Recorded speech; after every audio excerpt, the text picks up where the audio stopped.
그리고 이제 저금리는 지금 사실은 저금리라고 하지만 지금 금리를 정확히 표현하면 저금리인 듯 저금리 아닌 고금리 같은 금리. 예, 딱 그거거든요.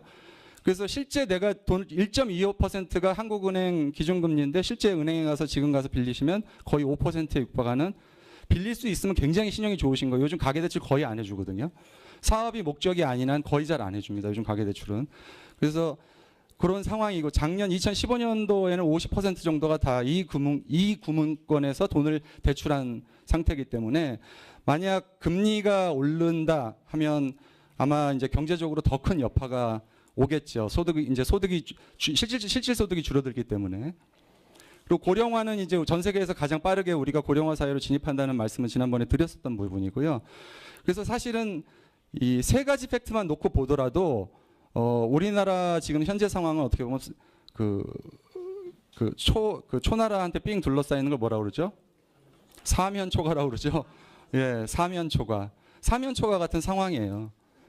그래서 사실은 이제 정치 문제나 이런 거 가지고 국민들이 자꾸 다른 데 엄한데 신경을 써서 그런데 집중해서 경제 살리기를 사실은 해야 되는 상황이긴 합니다. 이게 언제 신문이냐면 4월 17일 어제 신문입니다. 세계은행하고 서울대 교수가 공동 연구한 걸 발표한 건데요. 2010년도 이후의 경제성장이, 우리나라의 실질적인 경제성장이 50대 이후의 중장년 취업자 증가 덕분이랍니다. 근데 50대 이후에 취직할 수 있는 데가 어디 있을까요? 경비, 주유소, 일반 뭐 용역 같은 거겠죠. 이게 그 1인당 총 생산에 대한 성장률 요소 기여별을 보면 경제활동 인구, 노동 참가율, 생산성, 그다음에 향상, 인적 자본, 그다음에 자본 투하, 5가지 팩트를 놓고 본 거예요. 근데 지금 상황이 언제랑 비슷하냐면 1960년대랑 비슷합니다. 우리나라 지금 성장률을 내는 그 팩트 자체가 1960년도 수준하고 비슷해요. 그러니까 사실은 불경기, 분경기라는 얘기가 나온 게 제 기억에는 거의 20년 가까이 계속 똑같은 일이 계속 불경기라고 하거든요. 그러니까 생각해 보세요. 생산 인구가 줄어들고 금리 상황, 그다음에 성장이 더디고 고령화가 지속되고 있는데 어떻게 경기가 좋아질 수 있겠어요? 그래서 이런 인구 고령화로 인한 경제 활동이 줄면 성장률은 결국은 발목을 잡을 수밖에 없다는 얘기고요. 지금 2000년대 이후 우리나라 노동시장 그래프를 보면 늘어난 건 50대 이후밖에 없어요. 나머지는 다 줄어들었습니다. 실제 고용률이. 그래서 굉장히 지금 심각하게 이런 상황들을 이해하셔야 되고요. OECD가 몇 개국인지는 아세요? 28개국입니다. 그중에서 우리나라가 지속성장 순위 24위. 지속성장 순위라는 거는 뭐냐면 단순히 생산성만 놓고 본 게 아니고 부패지수, 그다음에 분배지수까지 포함했을 때 우리나라가 지금 24위란 얘기니까 우리나라보다 뒤에 있는 나라가 어느 나라냐? 슬로바키아, 헝가리, 그리스 정도. 그리스는 어떻게 됐는지 아시죠? 최근에. 예, 우리나라도 지금 거의 뭐 비슷비슷한 수준이라는 얘기죠. 그래서 잠깐 이제 그 복습 차원에서 이것도 어제 기사입니다. 한번 짚어봤고요. 왜 4차 산업혁명이 우리한테 이렇게 심각하게 다가오냐면 기존의 1차, 2차, 3차는 다 수요가 확대되는 차원으로 어떤 산업에 대한 혁명이 진행이 됐어요. 그래서 대부분은 사람의 손과 발을 대체하는 쪽으로 그 혁명이 진행이 됐거든요. 그래서 새로운 일자리가 계속 창출이 된 거죠.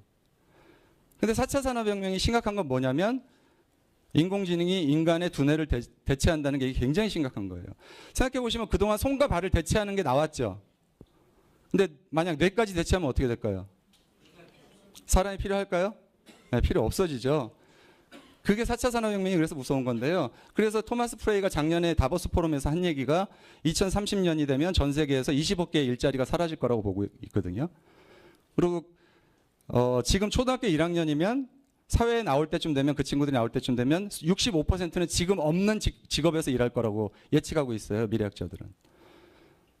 굉장히 지금 빠르게 변하고 있는데 거기에 대한 대안들이 사실은 지금 이제 40대 이상은 거의 불가능한 거라고 보면 되고요. 그런 4차 산업혁명 시대에서 학생들도 지금 우리나라 같은 경우는 거의 지금 준비 없이 교육을 시키고 있기 때문에 학생들도 지금 4차 산업혁명에 대한 준비 순위로 보면은 OECD 국가 중에 24위에서 25위밖에 안 됩니다. 교육 준비가.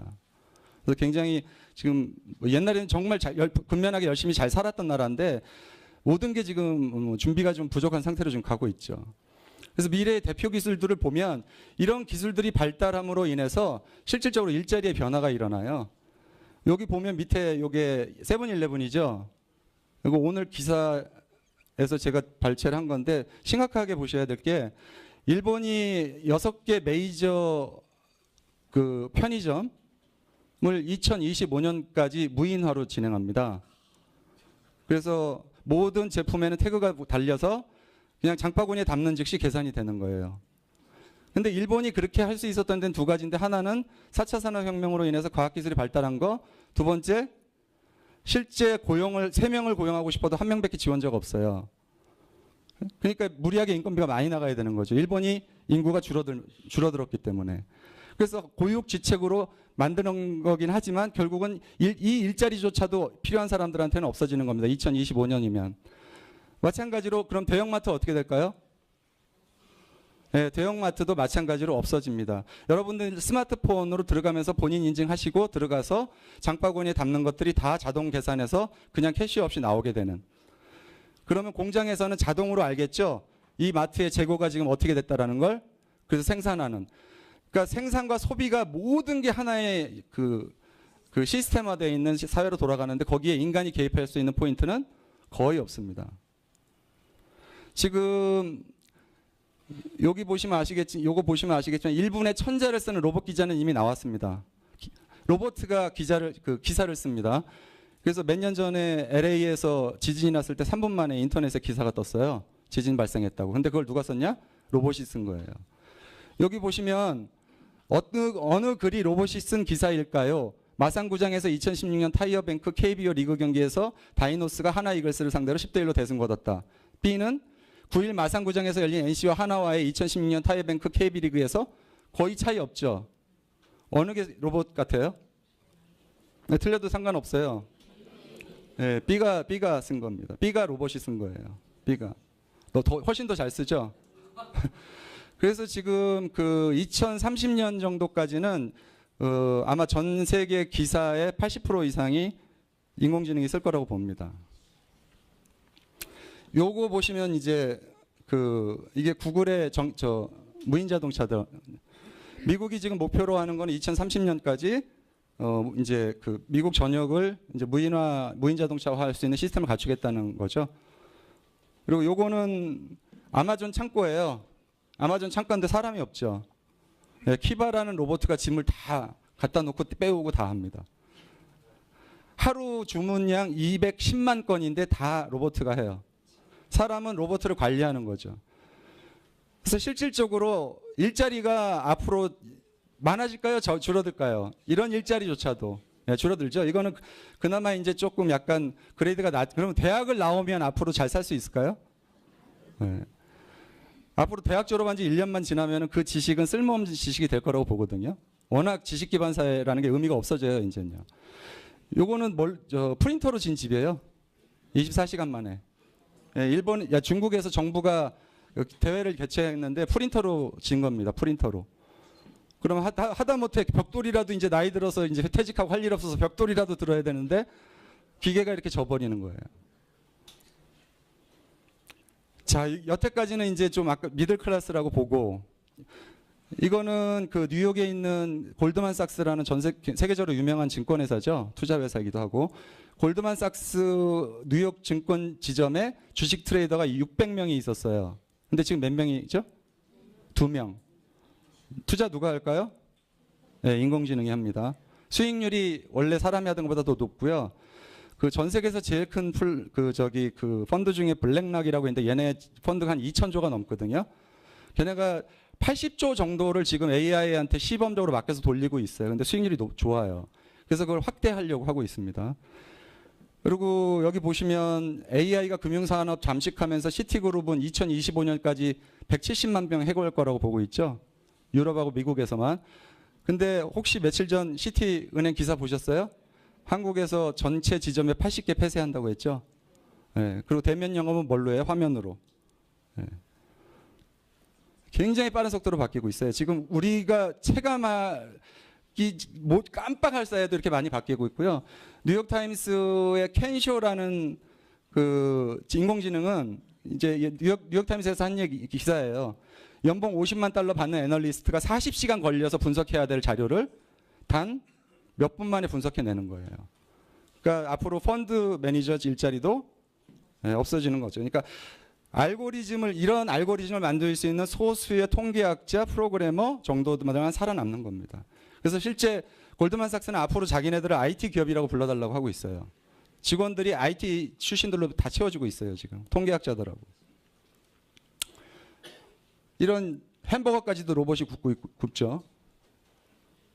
그래서 지금 이제 예상하기로는 미래학자들이 봤을 때 2020년까지 약 500만 개, 플러스 마이너스에서 500만 개의 일자리가 없어질 거라고 보고 있고 2030년까지는 20억 개의 일자리가 없어질 거라고 보고 있습니다. 그래서 뭐 텔레마케터는 이미 없어질 확률 100%로 보고 있고요. 거의 회계사도 없어질 거라고 보고 있고 이게 IBM 왓슨이라는 컴퓨터인데요. 얘가 얼마나 똑똑하냐면 산업 분야별로 자기가 다 진출을 했습니다. 그래서 SKCNC랑 계약을 체결했죠. 그래서 국내 보험회사 앞으로 다 인공지능이 응대를 합니다. 매년 이제 목표로 하고 있는데 고객이 보험에 대한 질문을 하는 것도 인공지능이 전화를 받아서 대답을 하는 거예요. 한국말을 97%까지 지금 인식하고 있어요. 자유롭게. 그리고 이미 이제 우리나라 4개 지방대병원, 부산대학병원, 그다음에 가천 길병원, 그다음에 대구 동산병원, 그다음에 대구 카톨릭병원 4군데는 이미 그 왓슨하고 계약을 했죠. 그래서 암 환자 진단을 AI가 합니다. 근데 인간이 하는 것보다도 이제 더 정확하게, 그러니까 과거에는 숙련이가 필요했는데 지금은 숙련이가 필요 없어지는 거죠. 그래서 미국에서 이 의학펀드 운영하는 애들 얘기로는 앞으로 80%의 의사들은 필요 없어질 거라고 보고 있어요. 그리고 심지어는 이 AI가 뭐까지 인식하냐면 공룡이 뭐예요라는 질문을 했을 때 어른이 물어보는지 애가 물어보는지까지 판단해서 거기에 맞는 답을 내놓는다는 거예요.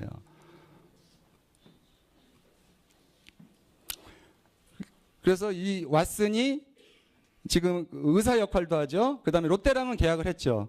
그래서 내 핸드폰에 이제 그 롯데 쪽 어플 깔아서 내 여자친구 나이가 몇 살이고 얘 생일이고 뭐 어떤 거에 관심이 많은 친구고 이런 얘기를 하면 얘가 그냥 자동으로 다 선물을 종류별로 쫙 깔아주는 겁니다. 이거 사라 저거 사라 추천까지.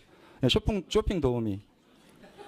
이거 이미 롯데랑 계약을 해서 지금 이 프로젝트는 진행 중이고요. 콜센터도 계약을 했고 SM 엔터테인먼트랑은 이제 음성 비서 서비스. 인공지능이 사람들한테 전화해서 아침에 일어나세요. 회사 가셔야죠. 근데 그걸 누가 해요? SM 엔터테인먼트 소속 연예인 목소리로 들려주는 거예요. 인공지능이 알아서.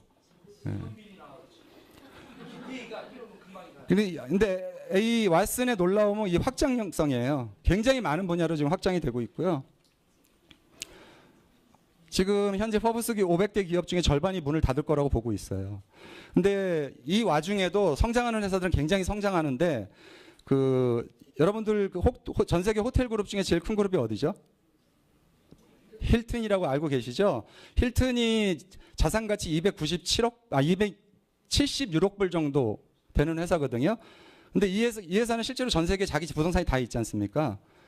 근데 에어비앤비라는 얘기 들어보셨어요? 에어비앤비는 방이 있거나 내가 집이 있는 사람들한테 여행객들한테 연결해주는 서비스를 하죠. 이 회사가 부동산이 있어요? 호텔이 있어요? 없죠. 근데 이 회사의 자산 가치는 300억 불이에요. 오히려 호텔이 있는 힐튼, 건물이 있는 부동산이 있는 힐튼보다도 훨씬 더 부자죠. 우버라는 거는 뭐냐면 그 자가용과 그 차가 필요한 사람을 연결해 주는 건데 그거는 자산 가치가 지금 뭐 100조 얘기도 나오고 있어요. 그래서 앞으로 4차 산업혁명에서 가장 키워드는 두 번째 그러니까 첫 번째라고 볼 수는 없지만 둘째, 셋째 갈 수 있는 키워드가 뭐냐면 생산자와 소비자가 다이렉트로 만나는 사회가 돼요. 호텔과 소비자가 직접 만나게 연결되고 항공도 그렇고 뭐든지 이제 그 다이렉트 거래가 되는 시점이 되는 게 점점 다가오거든요. 그런 의미에서 애터미는 최적의 사업 모델인 거예요. 소비자가 1억 명 이상이 모여 있는 곳에 생산자가 납품을 다이렉트 안 한다면 바보겠죠. 그럼 바보 중에 상바보겠죠. 하다못해 인터넷 공동구매라는 게 뭡니까? 50만만 돼도 30% DCG 끄떡에 들어오는 데가 인터넷 공동구매인데 1억 명이 들어와 있다라고 보세요. 생각해 보세요. 내가 만약 그 1억 명 중에 내 네트워크만 만들 수 있으면 이거는 자자손손 어마어마한 시스템이거든요. 이게 여러분 상가 하나 부모로부터 물려받는 것보다 훨씬 좋은 게 뭐냐면 100억짜리 상가를 분양받으면 상속세가 얼마 나옵니까? 최소 50억은 나오겠죠. 이것 띄고 저것 띄고 하더라도. 그러면 내가 그 상속세를 내려면 어떻게 해야 돼요? 상가 팔아야 돼요. 못 갖고 있어요. 근데 이거는 상속세가 있어요, 없어요? 없습니다. 근데 제가 본사에 전화까지 물어서 확인했거든요. 만약 여기서 만약 월 1,000만 원이 나오는 시스템을 만들어 놨다 그러면은 100억짜리 상가를 세금 한 푼 없이 자식한테 상속할 수 있는 시스템인 거거든요. 그래서 엘빈 토플러가 한국 사회에 안타까워서 돌아가시기 전에 한 얘기예요. 한국 학생들은 미래에 존재하지 않는 직업을 위해서 15시간씩 일한다는 게. 근데 사실은 어른들도 마찬가지거든요. 미래에 존재하지 않을 직업에서 지금 사실은 열심히 일하고 계시는 분들 굉장히 많아요. 그냥 무조건 아무 생각 없이 일하시는 거거든요. 그래서 사실 이러한 주제나 이런 그 기본적인 내용들을 알고 계셔야 하는 이유가 뭐냐면 초대와 만남이라는 부분인데요. 사실은 이제 제가 오늘 말씀드리고 있는 부분은 사실은 뒷부분이에요. 초대와 만남에서 굉장히 어려워하시는 분들이 많은데 제가 도대체 이거를 어떻게 하면 이해하기 쉽고 사람들한테 전달할 수 있을까를 가지고 계속 고민하고 자료를 찾다가 결국 대화를 해야 되잖아요. 사람과 사람 간에. 그럼 대화에서 제일 중요한 포인트가 뭔지를 너무 쉽게 설명해 놓은 비디오가 있더라고요. 근데 애석하게 이게 미국 사람이 만든 거라 지문이 없어서 제가 그냥 화면을 좀 편집을 해서 정리를 했어요. 그래서 보시면 좀 이해가 될 텐데 조슈아 벨 그 파워포인트 좀 띄워주실래요?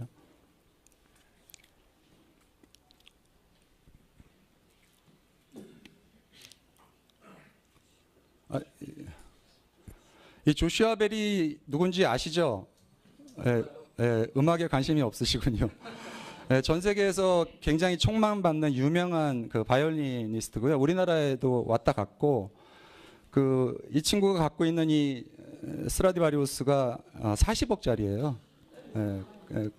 상당히 잘생겼죠. 그러니까 인기가 많겠죠. 근데 이 조슈아 벨이 연주를 하면 보통 그러니까 아무리 싼 곳도 이 한 석에 100불 정도를 받아요. 그리고 항상 다 팔리고. 근데 이렇게 모든 이런 콘서트홀에서 하는 이런 조슈아 벨이 그 2007년에 워싱턴 포스트지가 조슈아 벨한테 제안을 한 거예요. 야, 너 지하철에서 한번 해봐. 40억짜리 악기 들고. 그래도 사람들이 몰릴까? 궁금하지 않니? 한 거예요. 그래서 실제 뉴욕 지하철역에서 45분 동안 연주를 했어요. 결과는 어땠을까요?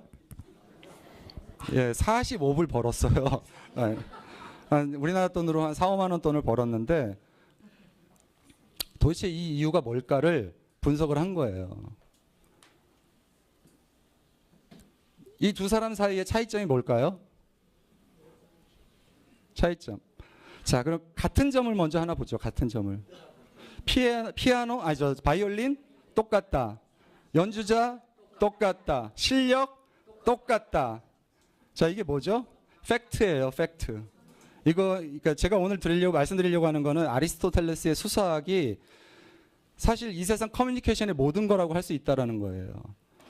그 아리스토텔레스가 얘기한 수사학 중에서 그 로고스, 파토스, 에토스라고 그랬잖아요. 에토스와 파토스가 없는 로고스는 아무 의미가 없다는 거예요. 그러니까 우리가 대화를 할 때 에토스와 파토스를 전달할 확신이 없으면 그 미팅은 아예 하지 말아야 된다는 거죠. 자, 더 가보면 다른 거는 뭘까요? 장소인데, 자, 이런 장소에 가는 사람들이 이 사람은 우리나라 피오영 교수예요. 저 사람이 갖고 있는 저 스트라디바리우스는 70억짜리예요. 근데 이분은 얼마 벌었을까요? 15,000원. 네. 자, 논리는 뭐냐면 팩트. 애텀이 물건 싸고 좋다. 박한길 회장님 최고다. 원자력 연구원에서 개발한 제품들이다. 이런 팩트를 아무리 사람들한테 여러분들이 전달해봐야 이거는 10%밖에는 효과를 못 준다는 거예요. 근데 파토스는 뭐냐면은 감성, 듣는 사람의 감성이에요. 자, 저 연주회장에 갈 때 사람들의 감성은 어떨까요? 나 멋진 음악을 들을 거야라고 마음을 오픈하겠죠. 그래서 말을 듣는 사람의 감성이라는 걸 오픈시켜야 된다는 거예요. 콘서트홀에 들어온 사람들은 기본적으로 음악을 들으려고 하는 거니까. 그리고 거기까지 간 거니까. 근데 지하철에 지나가는 사람들이 거기서 음악을 들으려는 마음이 있어요, 없어요? 없는 거죠. 그 조슈아 벨을 아는 사람 아니고서는 누구든 서서 그걸 들으려고 안 했겠죠. 세 번째는 에토스 신뢰인데 이거는 말하는 사람에 대한 신뢰예요. 연주회장에 가면 그 사람이 세계적인 연주자니까 당연히 거기 들어왔을 거라고 생각할 거 아닙니까? 그 사람을 모르더라도 그냥 믿는 거죠. 지하철에서 훌륭한 연주가 될 거라고 믿는 사람이 있을까요, 없을까요? 없어요. 그래서 이 세 가지 팩트를 잘 보셔야 되는데 결국 가장 중요한 거는 뭐다? 신뢰라는 거예요. 말하는 이의 신뢰인데 이 신뢰는 의사 가운 같은 걸로도 표현될 수 있는데요. 사실은 이게 느닷없이 사업 설명한다고 가서 사람한테 이 사업을 전달할 때 신뢰를 줄 수 있는 방법이 굉장히 제한적이지 않습니까? 근데 이 신뢰를 주지 못하면 사실은 그 사업 설명을 성공할 확률은 굉장히 적습니다. 그래서 그 말투가 되게 중요한데요. 사람한테 신뢰를 주는 화법이라는 그 자료를 보니까 가장 중요한 게 말투라는 거예요. 처음에 인상으로 결정되고 두 번째가 말투인데 상대방을 배려하고 나를 낮추는 화법이 신뢰를 쌓는데 가장 좋은 어투라고 해요. 그러니까 참고하시고요. 그리고 에토스나 이 파토스는 사실은 모든 광고 회사들이 다 쓰는 기법입니다. 왜 유명한 연예인들을 광고로 쓰죠? 모델로? 그렇게 유명한 애가 광고 모델을 하면 이 제품은 좋을 거라는 신뢰와 내가 좋아하는 사람이 광고를 하니까 무슨 소리 하는지 들어보자는 호감이 생기는, 감성이 열리는 거죠. 그래서 앞으로 이 감성과 에토스와 파토스를 어떤 식으로 그럼 이끌어내야 되는지에 대한 부분이 고민이잖아요. 그래서 저번에 이제 문 사장님이 강의하셨던 내용 중에 예스를 받아내는 6가지 그 법칙 있죠. 그 강의 기억나시나요? 예. 이것도 결국은 다 6가지 내용이 다 뭐냐면요. 파토스와 에토스를 끌어내는 그냥 수단인 거예요. 이 6가지가 전부 다. 사회 증거의 법칙. 자, 이제 곧 매진됩니다. 그러면 뭐라고 그래요? 아, 많은 사람들이 사고 있구나. 네, 그냥 믿는 거예요. 내 마음이 열려버리는 거죠. 그리고 일관성의 법칙은 이것도 이제 어떤 거냐면 비행기를 타면 스튜어디스들이 말을 할 때 지시하지 않고 항상 질문하지 않습니까? 그죠? 예, 뭐 드시겠습니까? 창문 좀 닫아주시겠습니까? 계속 질문하잖아요. 근데 그 사람들이 질문할 때 노라는 질문이 안 나오게 질문을 해요. 근데 내가 예스라는 대답으로 대답을 계속 하다가 노라고는 바꾸기 어렵다는 거죠. 그래서 계속 잔잔한 질문을 던질 때 긍정적인 대답이 나올 질문을 던지라는 거죠. 예, 그런 어떤 일관성의 법칙이나 이런 것들이 결국은 다 뭐냐면 파토스와 에토스를 끌어내기 위한 수단이고 심지어는 호일러의 법칙조차도 제3자를 같이 파트너랑 스폰서랑 같이 가잖아요. 내가 직접 설명하지 말라고 하는 거. 그게 뭐예요? 네가 이 사업한 지 얼마 되지도 않았는데 뭘 네가 나한테 설명을 하겠어. 근데 전문가라는 분을 모시고 가면은 그분을 통해서 마음이 이분 미리 에디파이가 돼 있기 때문에 마음을 오픈한다는 거죠. 그래서 절대 본인이 하지 말고 스폰서랑 같이 가되 스폰서를 충분히 에디파이 하라는 거예요. 훌륭하신 분이라고. 그걸 잘하지 그냥. 근데 가장 큰 실수가 뭐냐면 모셔온 사람 눈치 보기 급급해서 스폰서한테 이분이 얼마나 대단하신 분이냐면요. 이러면 이분의 말이 전달이 안 된다는 거죠. 이해되시나요? 예. 그래서 이 호일러의 법칙도 제가 다 읽어봤는데 결국은 아리스토텔레스가 얘기하는 그 수사학을 결국 그냥 검증하는 수단인 정도라는 거죠. 그래서 좀 디테일하게 다시 한번 설명드리면 첫인상에서 좌우하는 거는 내가 입고 있는 옷이라든가 인상이라든가 꾸미고 있는 거고 그게 5초 안에 결정되고 두 번째는 말투인데 할 말이 생각이 없는 최소한 칭찬을 하라는 겁니다. 호감이 생길 수 있도록. 그래서 칭찬을 할 때 아유 헤어스타일이 멋지시네요 그런 표현보다는 어디서 깎으셨어요? 도대체 어디서 이렇게 헤어스타일을 아주 디테일하게 그리고 그러니까 근데 머리가 떡이 져 있는데 그렇게 설명하면 어떻게 될까요? 원수가 되겠죠. 그러니까 빠른 시간 안에 그 사람의 장점을 캐치해내서 칭찬할 수 있는 거를 고민해야 되고요. 그 사람 만나기 전에 이 사람 뭘 칭찬할까 고민해서 가라는 거예요. 그 두 번째는 가리치려 하지 말고 질문하라. 이 세상 어느 누구도 남의 말을 듣고 싶어하는 사람이 없다는 거예요. 자기 얘기를 하고 싶어하지. 그래서 나의 목적은 뭐냐면 질문을 통해서 결국은 아까 문사님이 말씀하신 자 그러면 3분만 들어보시겠습니까? 그거까지가 나의 목표인 거거든요. 자 이제 3분만 들어보시겠습니까? 그래서 그 상대방이 관심을 가질 수 있을 만한 진정성 있는 질문을 던지라는 거예요. 그 리포터들이나 아나운서 우리나라에서 최고의 MC라고 하는 사람이 누구죠? 유재석하고 같이 방송한 사람들 다 뭐라고 그러죠? 마음이 편하다고 그래요. 근데 유재석이 그 PDD 하는 얘기로는 우리나라 MC 중에서 가장 완벽하게 질문을 하고 그 질문에 얹혀서 자기의 의견을 개진하고 말을 섞는 걸 최고 잘한다는 거죠. 그래서 참석한 사람들은 다 자기 얘기만 하다 온 거라고 기억을 하는 거예요. 유재석이 얘기하는 건 거의 없는 거죠. 근데 김호동이나 그 이경규 씨는 어때요? 호불호가 갈려요.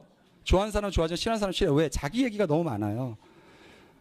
그래서 사람을 만날 때는 기본적으로 상대방의 말을 더 들으려고 노력하라는 거고 그 사람이 거기 말 속에서 니즈를 찾고 그 니즈 속에서 다시 말을 내가 던지면서 자연스럽게 3분만 들어보시겠습니까? 거기까지가 나의 목표로 삼으시면 된다는 거예요.